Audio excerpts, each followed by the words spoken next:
All right, I've recorded this once before, but I talked too much, so I'm going to try and keep this a little more brief, and I'm going to go through what I'm doing fairly quickly. Okay, so let's make a torus. Let's switch the orientation here so it's facing the camera. Let's give it 80 pipe segments. Let's give it a radius of 90 and then 180 ring segments. Let's make an X particle system. We want to emit from the torus, so let's go to object and then torus, throw it in there. Let's go polygon area. Back in the emission, let's make it a shot of 350. See what that looks like. Boom. Okay. Now we want the particles to move over the surface of the torus, so let's make a fault surface modifier, throw the torus in there. You can see they mostly stick to it.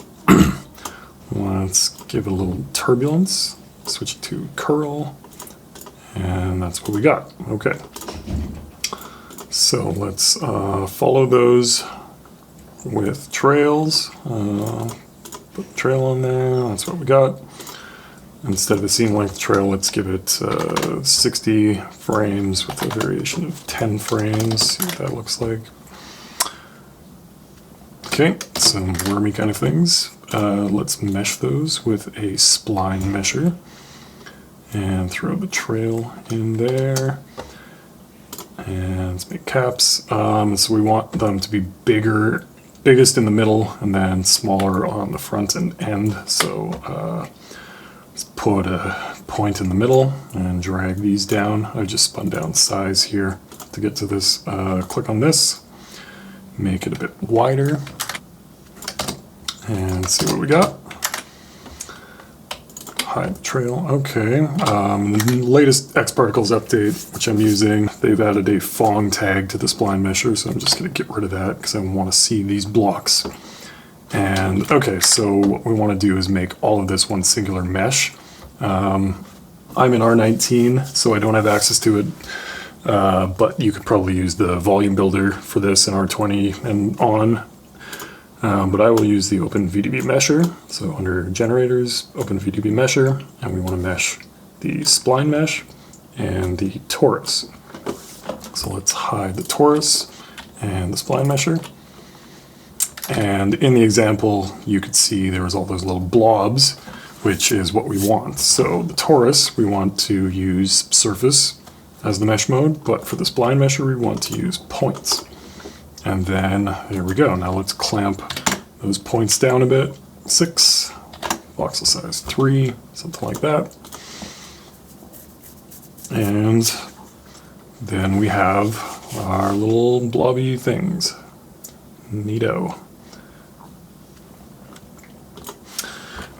So we can also use a cloner, and we can use the trails as the object to clone onto. So let's put it to object, use the trail, set the count to 1 right away, and let's make square. Let's go 20 centimeters, give it a little fillet, and put that in the cloner, and bloop. So you'll see they spawn, but they don't move right away, so we can give it, in the cloner again, we can give it a rate, and now they'll move along the splines. And let's turn off, which is it? Turn on smooth rotation. Just disable that for the moment. And yeah, you can kind of see them worming around, moving around. But let's give it a bit of variation. So with the cloner selected, let's give it a random effector. We don't want to affect position, we want to affect scale. So let's set the scale to 2, give it a bunch of random rotation values, and maybe 1. It's a little too big. Let's see what that looks like. And you can see that it's just the initial position that's being randomized. So let's use a noise mode instead. Put down to 15, scale 65-ish, something like that.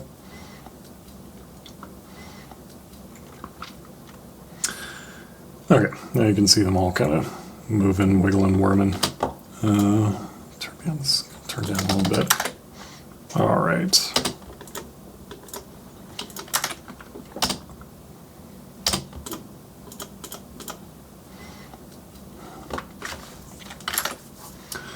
Now if we hide all of that stuff, oh, we gotta throw in the cloner into the OpenVDB mesh, and then we'll see what we got.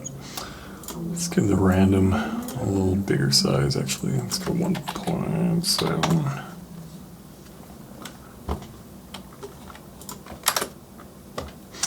Okay, cool. That's the basics. That's the animation.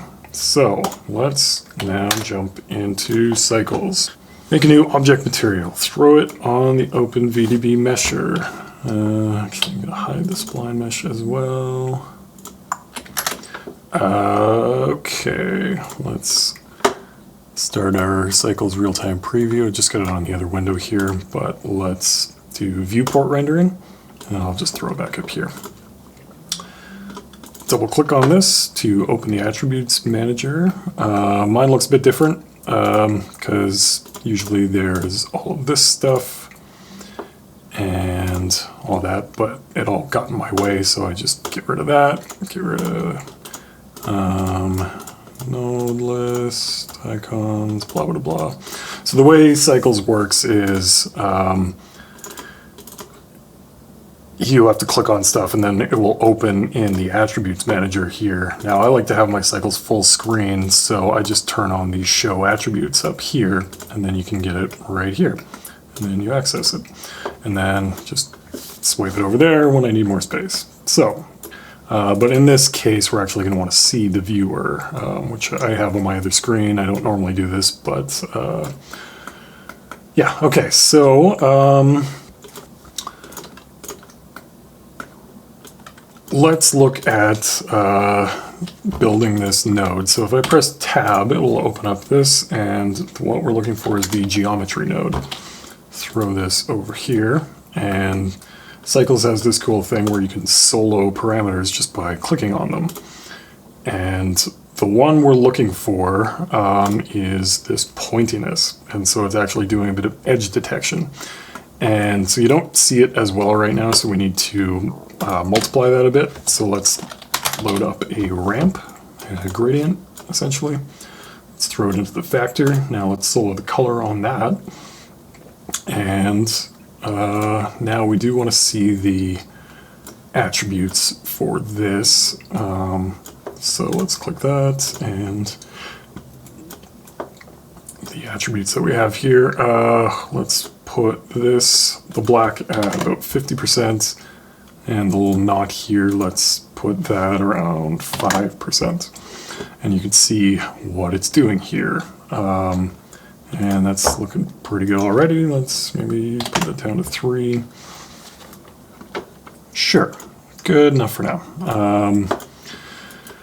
And so what's cool about that is you can use this to drive a whole bunch of different things. What we're going to do is to mix two different shaders together. So if I just drag that in there, it will pop it on the first node there. And then, so let's make our base kind of a gray something, and then let's do, let's make our second, if I hold Alt, you can make a little cut to cut nodes away there. Throw that back in 1. And then let's make this one, let's just solo it. And let's make it kind of a metallic orange color, goldish. So let's bring up the metallic slider here. And then let's give it a bit of goldiness here.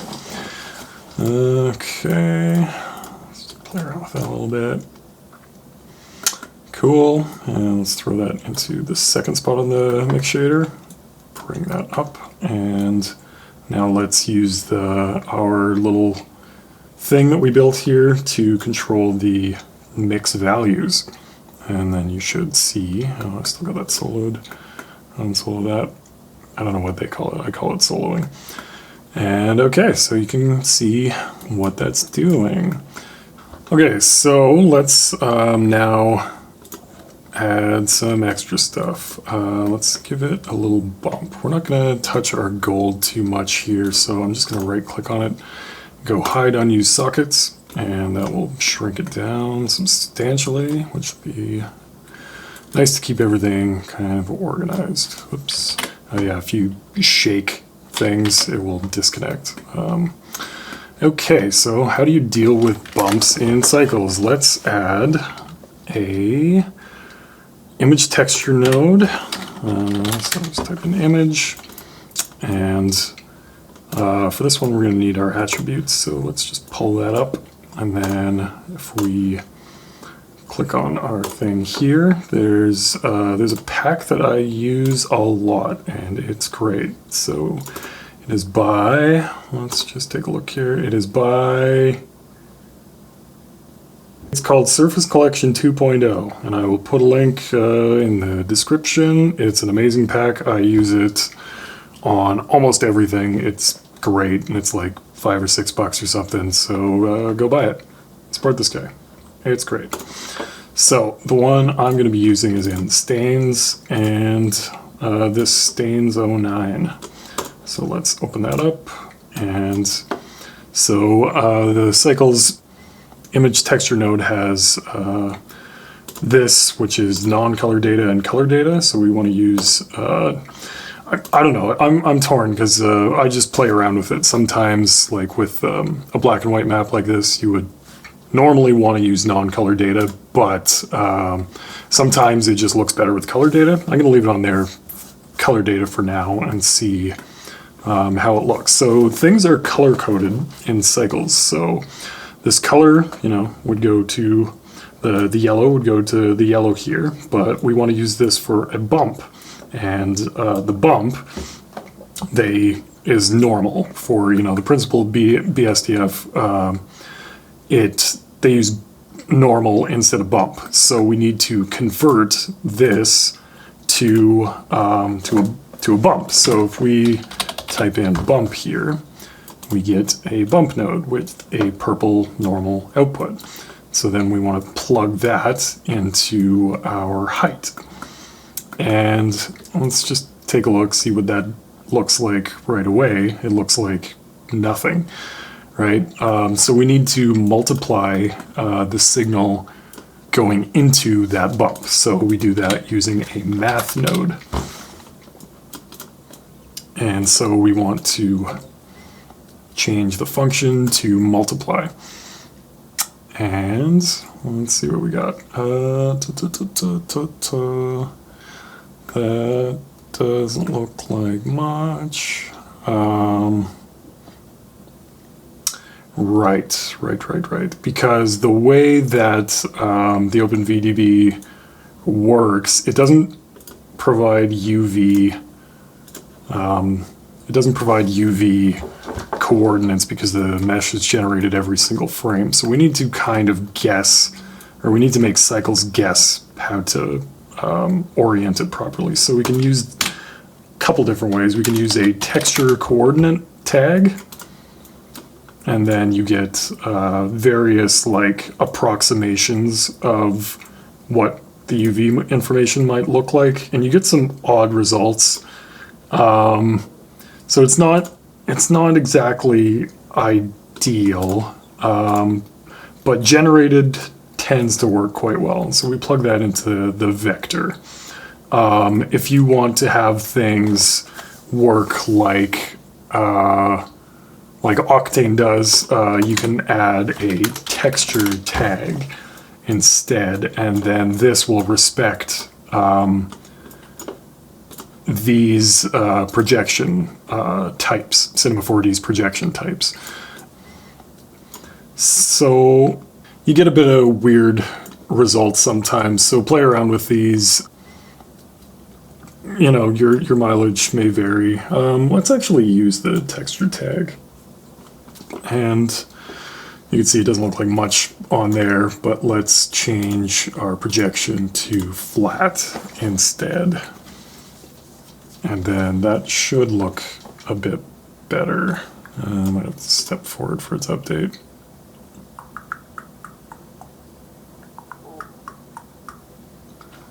That did absolutely, oh, there we go. And then let's change the projection size. Let's go 250 and 250. Just to make this a bit bigger. Okay, now we're not really seeing, let me just get rid of that actually. So we're not really seeing the effect of the bump here.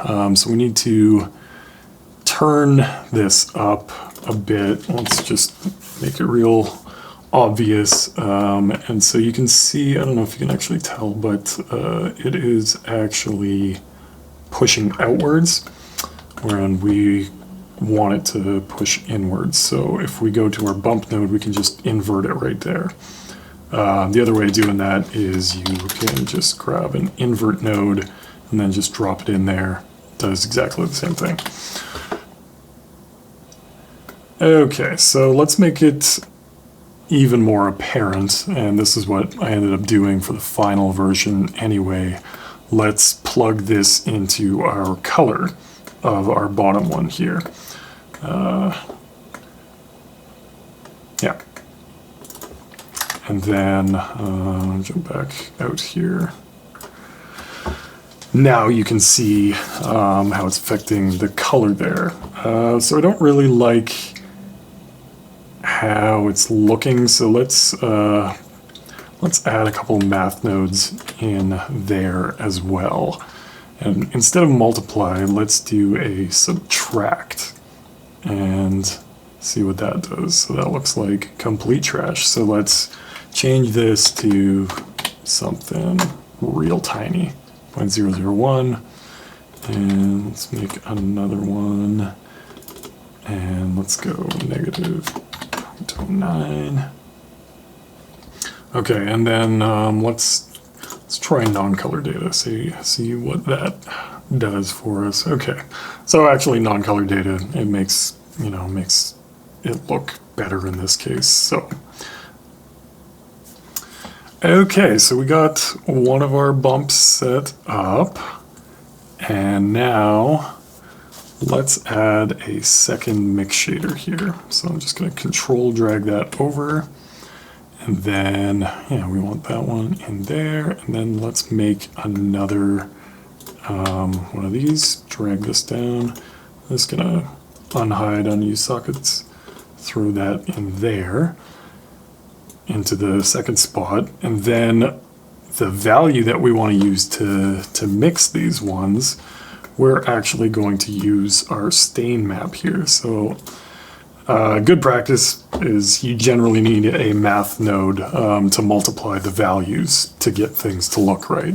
That took me a long time to find that information out. I was just like, why isn't it just working? Well, you have to multiply the values. I don't know why. That's just how it is. So let's throw that one in there, and then we're going to connect that to the factor of our second mix shader there.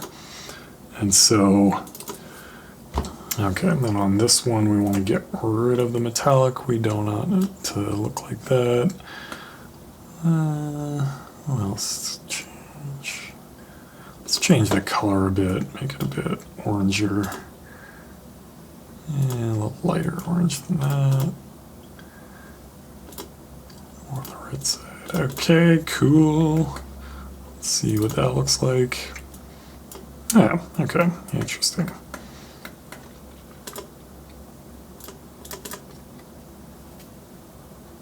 Just playing around. Something like that. All right, and let's go back to our gold guy here.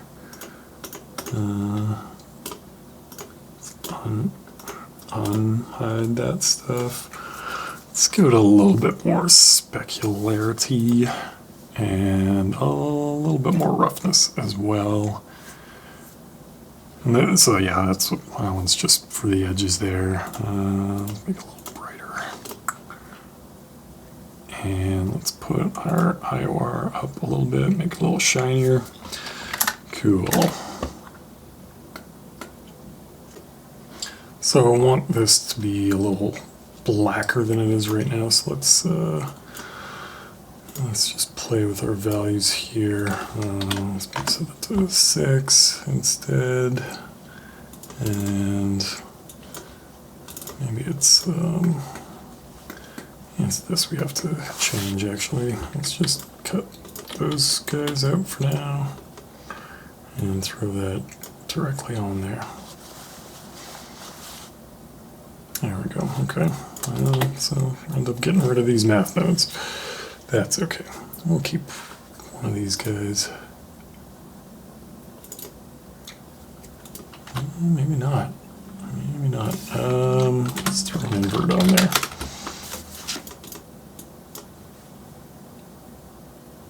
No. Okay.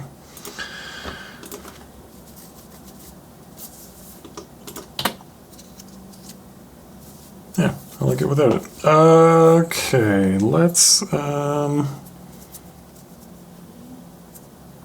did we lose? Oh, I accidentally cut that off there.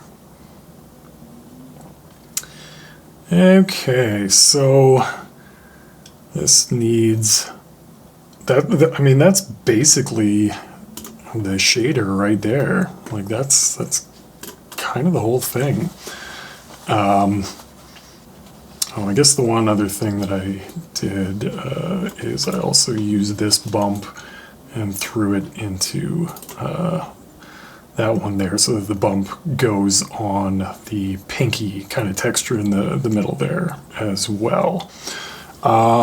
So, okay, let's now, this needs a bit of a backplate, so let's make a plane.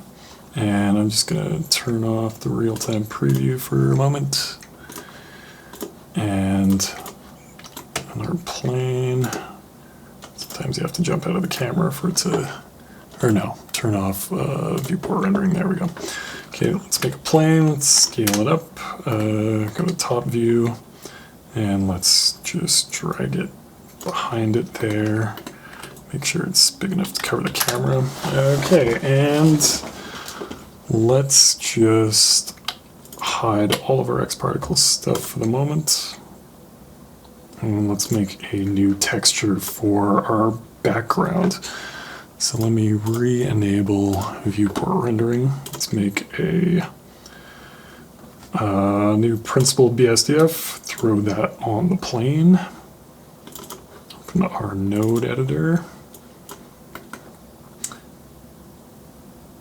And this will be using the exact same principle. So let's just do it all again. Let's add an image texture. Let's add other things we know we'll need. We'll need a bump node. We'll need math node. And let's plug our normal into our normal, our math into our height, and our color into value 1. Change that to multiply. And let's put it to 1 right away. And I want to use another one of these great surfaces. So damage are my favorite. I use this one on everything, but let's use this one. Try that. And we're going to do the same thing. So you can see, if I drop this down, you can see a bit going on there. We want it inverted again, so that it goes inwards. But that's not very interesting on its own, so let's use that to drive a mix shader. Let's plug that in there. Let's make a second one of these guys. Always do that. Plug that into there. And let's just give this a different color. Let's give it a orange, sure. And then if we use this map to decide the factor of the mixing between it. So if you do it this way, the wrong way, then it's going to be all of the top one because it's looking at the black and white information. Let's switch to non-color data. you can see a bit of the color data poking through, but if we just switch these, then you'll get the orange on the inside, which is what I wanted. So let's make that a little bit of a lighter color, and I'd switch it to non-color data. Let's keep it on color data actually. And yeah, that's kind of what you get. Let's make it a little more white actually.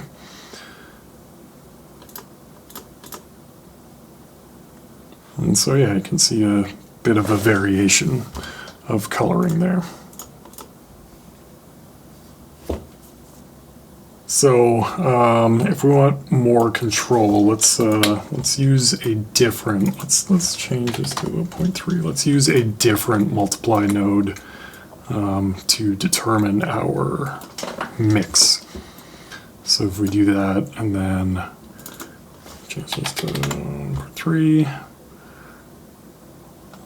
2, you can just keep going up with this just to get a better mix between. Let's actually make it a little more white. Not that white.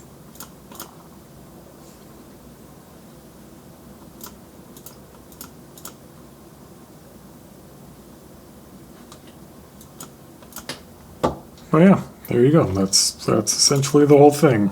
And then, you can cache this, and if you want to cache it just for playback, the only thing you have to cache is the OpenVDB mesher.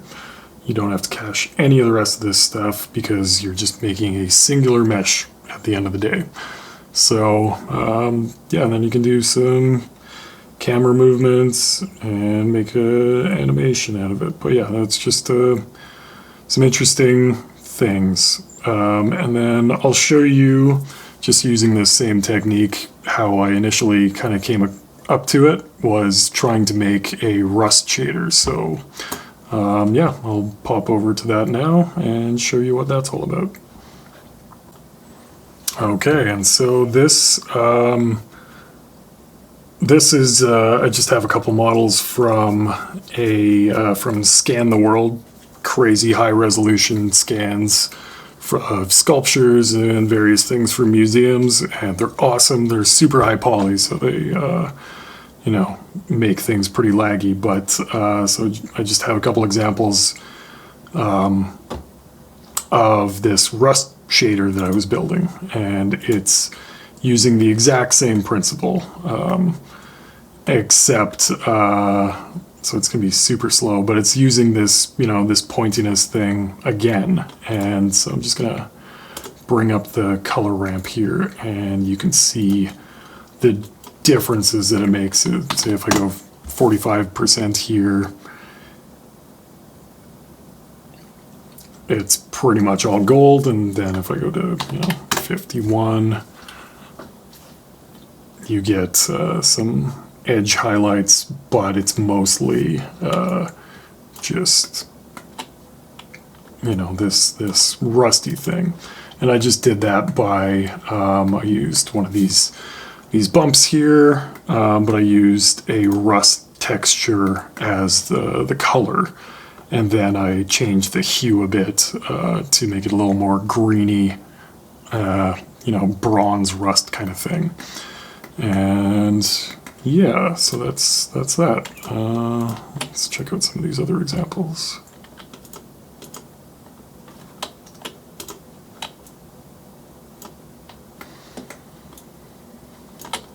Yeah, so it's a cool way to do like worn edge kind of things.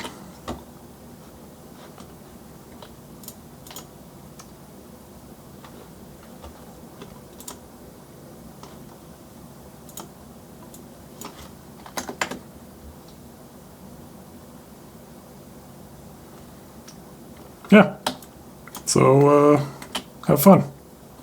Use Cycles. It's great. Thanks for watching.